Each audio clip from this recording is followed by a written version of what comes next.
जय आदिवासी। नमस्ते साथियों,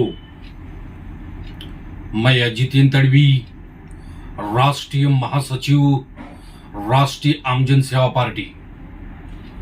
साथियों, आज आप देश में देख रहे हो किस तरीके का माहौल क्रिएट किया जा रहा है, किस तरीके का माहौल देश में बनाया जा रहा है। ऐसे लग रहा है कि देश में अब बचा कुछ नहीं है। एक तरफा राज, जंगल राज चल रहा है। ऐसी अवस्था लोकशाही भारत देश की हो चुकी है। मेरे प्यारे साथियों, जब से 2014 से इस भारत देश में भाजपा और आरएसएस की सरकार आई है, तब से देश गर्त में जा रहा है। रुपया गिरता जा रहा है। आर्थिक व्यवस्था की कमर टूट चुकी है। बेरोजगार और बेरोजगार होते जा रहे हैं। और जो पूंजीपति है, अडानी अंबानी, वो अमीर से और अमीर होते जा रहे हैं। और गरीब इतना गरीब है, उससे भी नीचे गरीब होता जा रहा है। ऐसी अवस्था आज देश की हो चुकी है। ऐसे में आदिवासी समाज पर भी अन्याय अत्याचार किया जा रहा है। उसी संदर्भ में मैं आज देशवासियों के समक्ष आया हूं, कुछ बताने के लिए आया हूं कि आखिरकार जो जल, जंगल और जमीन का रखवाला है, जो शांत स्वभाव का है, जो आदि अनादि काल से जंगल में रह रहा है, ऐसे शांतिप्रिय आदिवासियों पर भी अब भाजपा आरएसएस के सरकारों में अन्याय अत्याचार किया जा रहा है। ये बात बताने के लिए मैं आपके समक्ष आया हूं साथियों। वो बात ये है,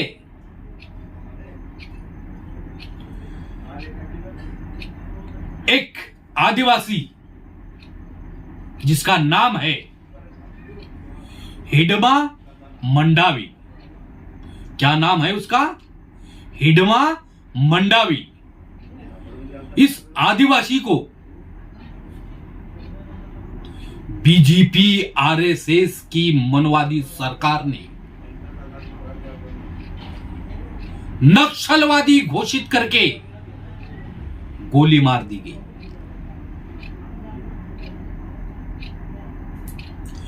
पूंजीपतियों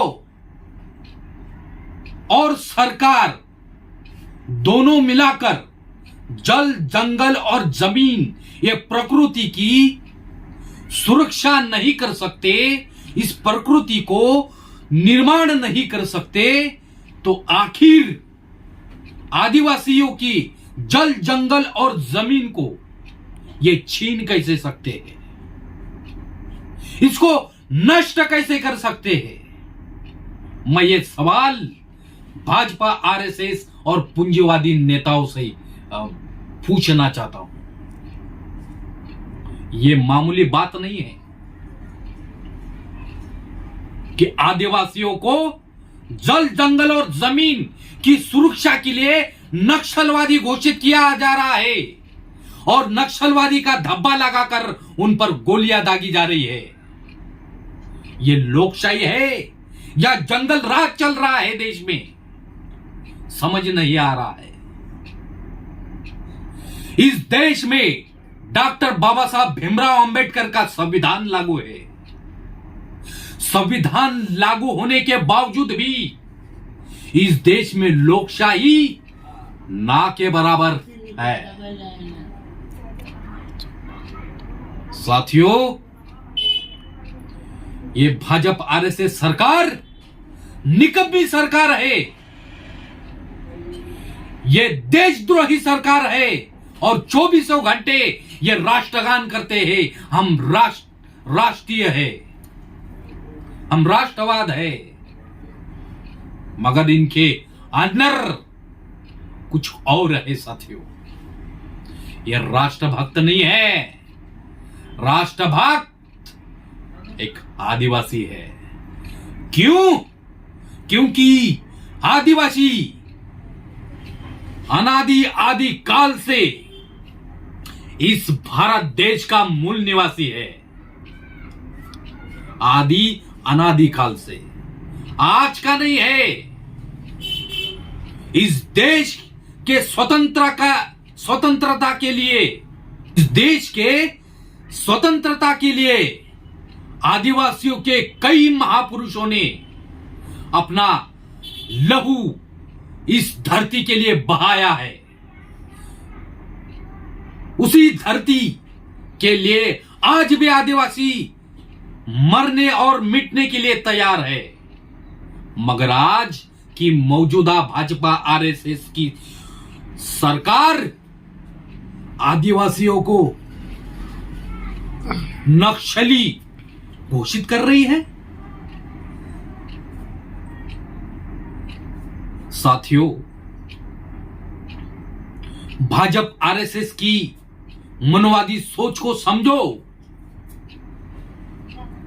उनके मंसूबे समझो कि आखिर ये देश में कर क्या रही है।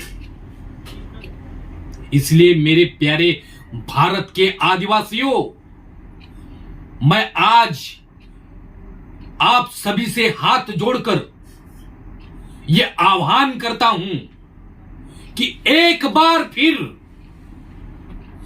हम भारतीय आदिवासियों को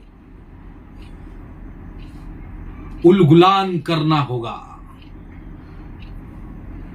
जब तक भारत के सभी आदिवासी एकजुट होकर एक छत के नीचे आकर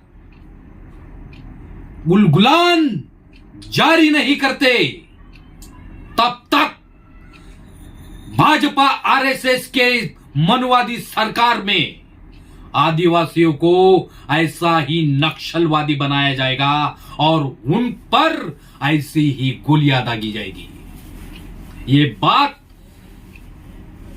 आदिवासियों को समझनी चाहिए। यही बात बताने के लिए मैं आप सभी के सामने आया हूं। यह मामूली बात मत समझिए, यह बहुत बड़ा षड्यंत्र है।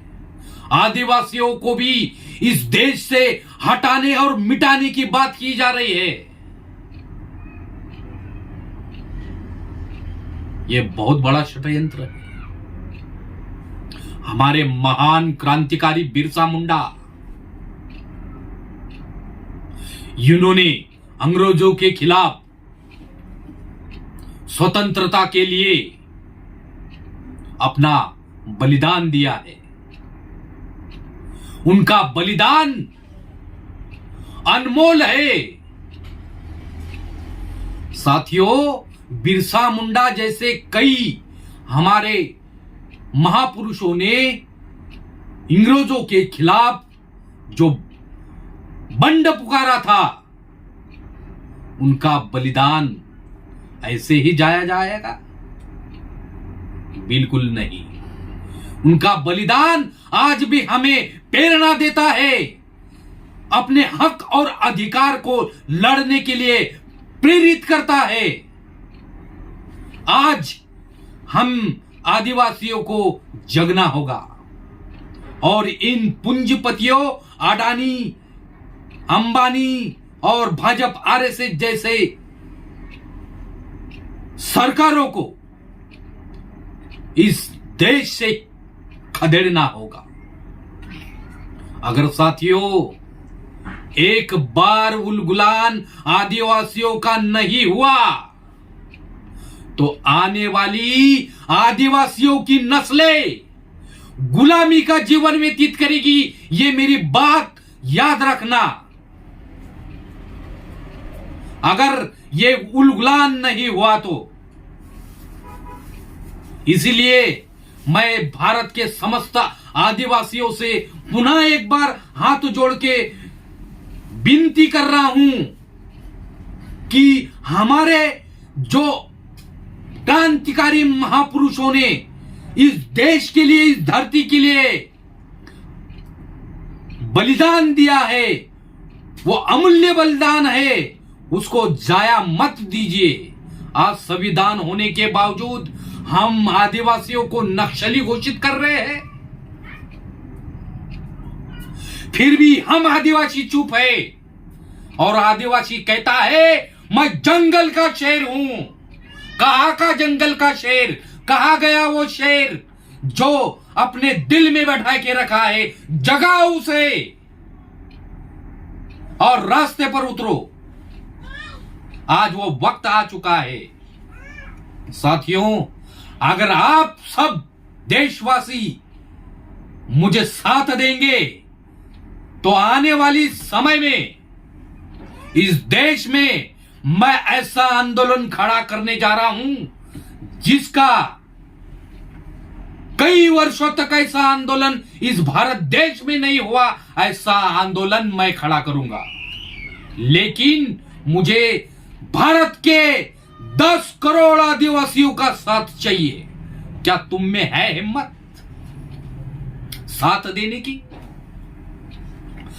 अगर देश के आदिवासियों पर यह हिम्मत है तो ये अजित तड़वी समाज के लिए, आदिवासियों के हक हुकूक, उनके अधिकार के लिए, जंगल जमीन अपना हक दिलाने के लिए मैं छाती पर तोप का गोला भी खाने के लिए तैयार हूं। क्या आप तैयार हैं? तो साथियों, मेरी बात को समझिए, गौर कीजिए। यह वक्त सोने का नहीं है, यह वक्त जागने का है।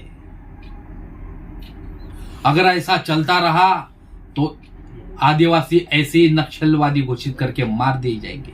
चल रहा है, मैं हर जगह, हर राज्य में, हर स्टेट में देखता रहता हूं, कहीं ना कहीं यह घटना होती ही रहती है, मगर इसके खिलाफ कोई आदिवासी सामने नहीं आता, कोई आदिवासी संगठन सामने नहीं आता।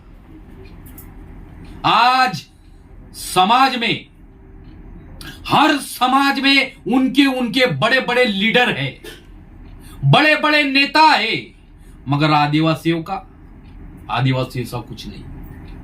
कोई लीडर नहीं, कोई नेता नहीं जो अपने हक और अधिकार के लिए लड़ सके। ऐसा हमें करना है साथियों, एकजुट होना है। एकजुट नहीं होगे तो मैं पुनः एक बार आपको बता रहा हूं कि आदिवासी की आने वाली नस्लें इस देश में गुलामी का जीवन व्यतीत करेगी। ये बात ध्यान में रखना। इसलिए हमें संघर्ष करना होगा। क्यों संघर्ष करना होगा? क्योंकि ये देश आदिवासियों का है, हमारा है।